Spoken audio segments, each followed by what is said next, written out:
ભાવનગર ગ્રામ્ય વિધાનસભા બેઠકના ધારાસભ્ય રાજ્યમંત્રી પરસોત્તમ સોલંકીના પુત્ર દિવ્ય સોલંકી દ્વારા વિજય સંકલ્પ સભાનું આયોજન કરવામાં આવ્યું હતું। ભાવનગર લોકસભા બેઠકના ભાજપના ઉમેદવાર નીમુબેન બાંભણિયાને જંગી લીડથી વિજયી બનાવવા સભાનું આયોજન કરાયું। ભાવનગર ગ્રામ્ય બેઠક કે જે સીટ પરથી પરસોત્તમ સોલંકી છેલ્લી 5 ટર્મથી વિજેતા બનતા આવ્યા છે, આ વિસ્તારમાં તેનું ભારે પ્રભુત્વ છે। પરસોત્તમ સોલંકી ગત વિધાનસભામાં 70,000 કરતા વધુ મતથી વિજેતા બન્યા હતા, ત્યારે તેના મતદારોની 1 લાખ કરતા વધુની લીડ આ વિસ્તારમાંથી મળે તે મુજબ મતદાન કરવા અપીલ કરવામાં આવી હતી।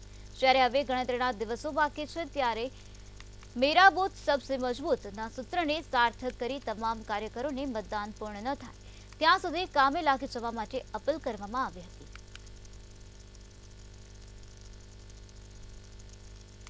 કે જેટલા મતો આપે પુરુષોત્તમભાઈને આપ્યા ને એનાથી બમણા નીમુબેનને આપ્યું। પુરુષોત્તમભાઈનું નામ અમારો ખાલી એટલો જ સંકલ્પ છે કે પુરુષોત્તમભાઈનું નામ કેવી રીતના આગળ રહે કે ભાઈને 73,000ની લીડ અપાવી હતી ભાવનગર ગ્રામ્યએ, નીમુબેનને 1 લાખની લીડ અપાવજો એવી આપ સૌને દીકરા તરીકે અપેક્ષા રાખું છું।